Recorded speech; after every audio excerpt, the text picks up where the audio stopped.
Prosseguindo o livro O Sacerdócio de Cristo, uma revelação eterna, capítulo 16, a hora da profecia. Jesus, quando viveu na terra, disse aos discípulos seguintes palavras: anunciem o evangelho do reino a toda criatura. Marcos 16, 15. E disse-lhes: ide por todo o mundo, pregai o evangelho a toda criatura. A mesma escritura manda entrar pela porta estreita, pois caminho largo procria condenação. Mateus 7, 13. Entrai pela porta estreita, porque larga é a porta e espaçoso o caminho que conduz à perdição, e muitos são os que entram por ela. Jesus disse que ninguém verá o Pai não sendo revelado, pois somente esses subirão às nuvens. Sinceramente digo, os que cometem pecado tornam seus escravos. Na palavra está escrito que ninguém morrerá espiritualmente obedecendo a Deus, pois Cristo veio ao mundo para trazer vida. João 10, 10. O ladrão não vem senão a roubar, a matar e a destruir. Eu vim para que tenham vida e a tenham com abundância. Os humildes que nunca viram Jesus, seus olhos o verão na glória. Porquanto os exaltados que ouvirem a palavra do reino e recusarem, terão entendimento congelado. Aquele que prega a porta estreita é o pastor das ovelhas. Do lado oposto encontramos os mercenários, que não é pastor, por deixar as ovelhas dispersas. Se o homem acreditar ou não, as profecias se cumprirão. Elas não sucederão como religiosos pregam nos templos, não a vinda do verdadeiro Jesus. Os homens da atualidade censuram Paulo, o apóstolo, por dizer que mesmo nós, se pregarmos outro evangelho, ou um anjo anuncie para vós, seja considerado anátema.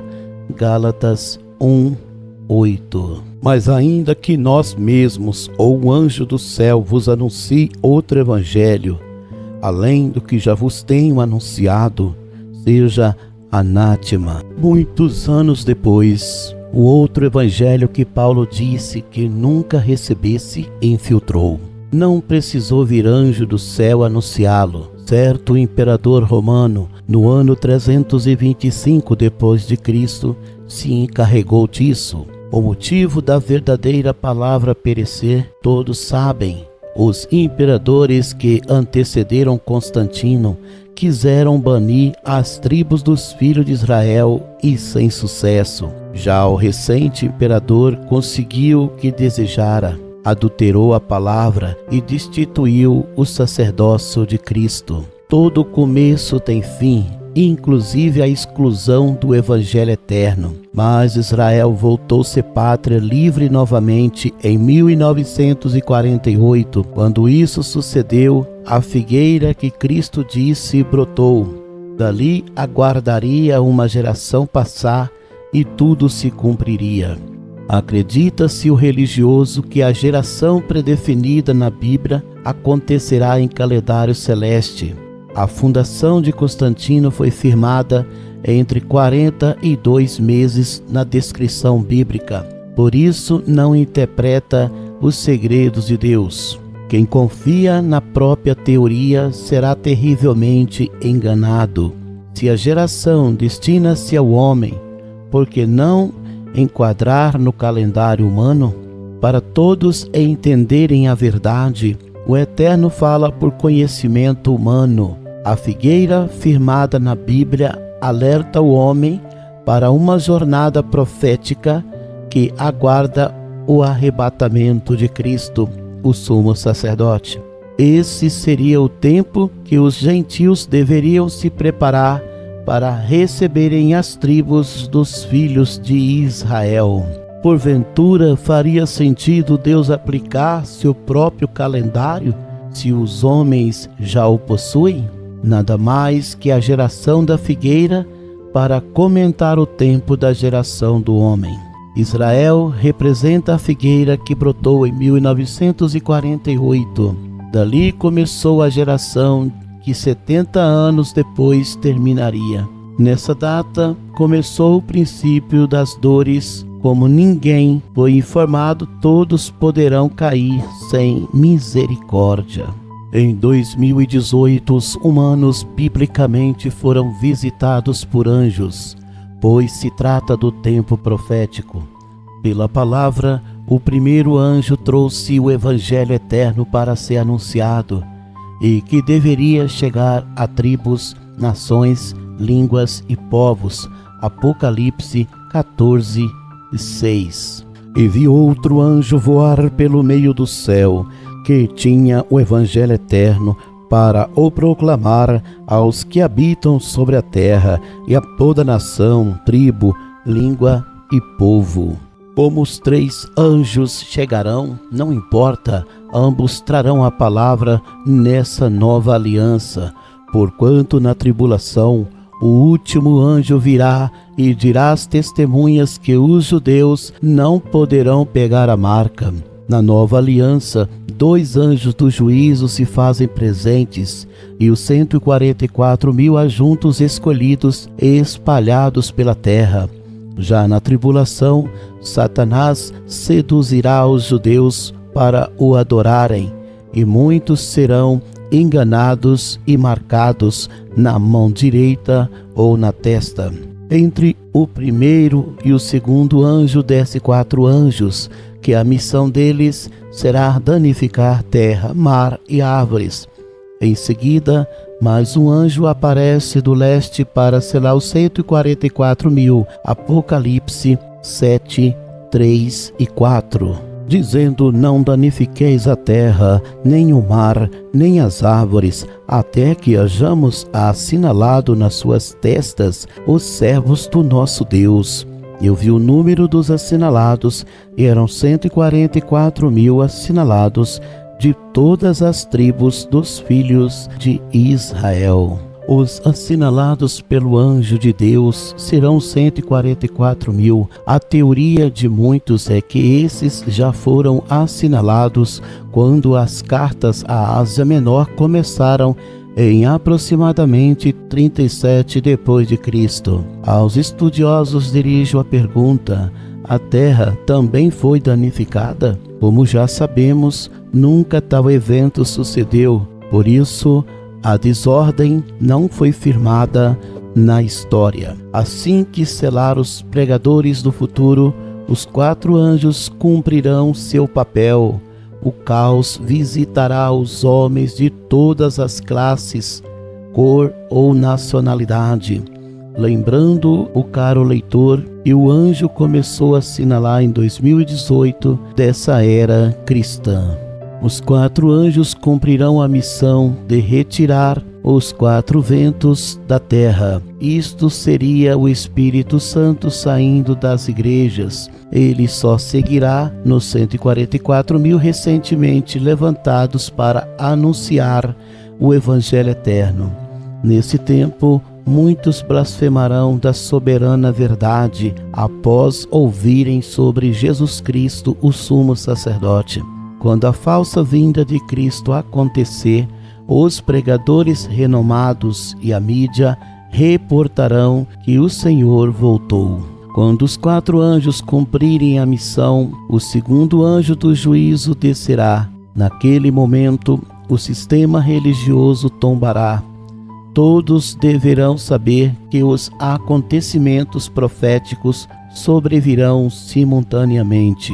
Entre as profecias acontecerá a falsa vinda de Cristo para autenticar a pregação anunciada pelos homens. A falsa vinda de Cristo virá trazendo pestes peçonhentas. Inclusive, a religião moderna anuncia que na tribulação as pessoas serão salvas, se entregando para morrer, que não é verdade. Mas após acontecer, a pregação deles se mudará, dizendo: os deixados perecerão na eterna perdição.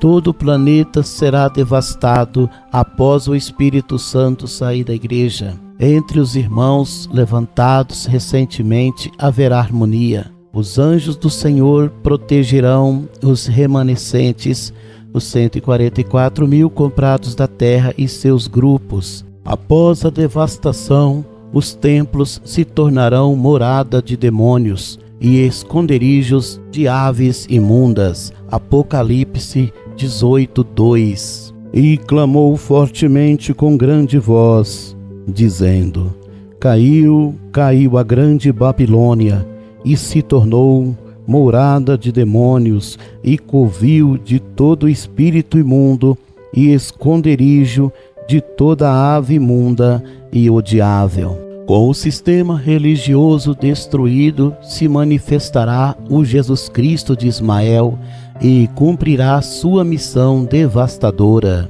Ele levantará um profeta religioso para ajudá-lo. 2 Tessalonicenses 2:8. E então será revelado o iníquo, a quem o Senhor desfará pelo assopro da sua boca e aniquilará pelo resplendor da sua vinda. Você precisará compreender bem: o anticristo age por 3 formas. Primeiro, infiltra na igreja e a desvia do caminho. Segundo, promove sua infestação.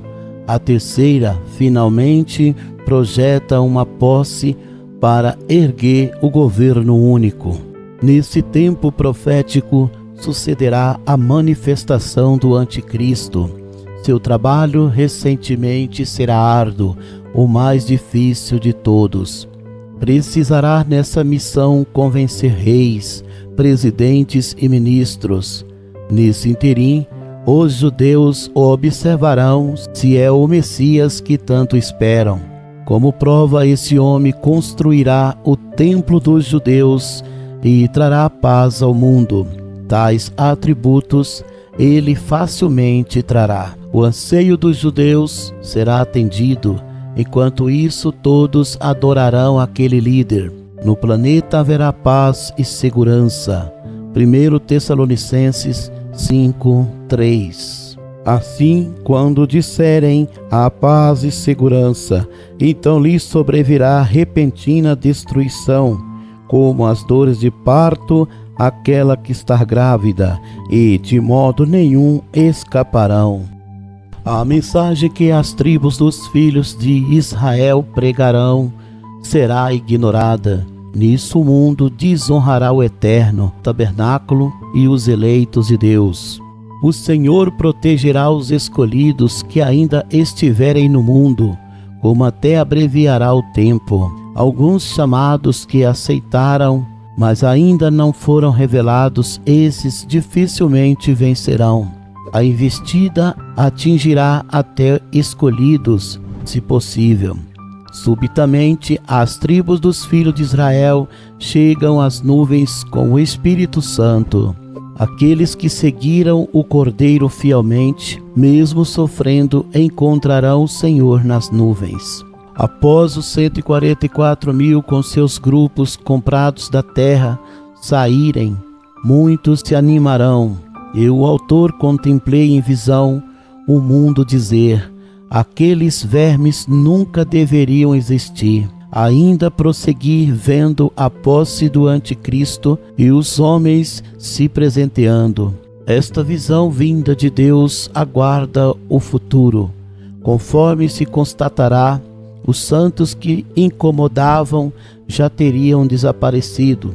Os mortos eleitos de Deus e os arrebatados estarão perante o trono do Todo-Poderoso. Já na terra, as lideranças religiosas são convocadas para prestarem continência ao diabo. O espírito do autor se comoveu ao contemplar-se uma nuvem muito grande, branca como a neve. Sobre ela, alguém recebendo as multidões que chegavam. Seus pés não tinham calçados e todos queriam beijá-lo. Os irmãos, abraçados, diziam mutuamente: alegre-se, aqui estamos, porque fôramos comprados pelo nosso Senhor.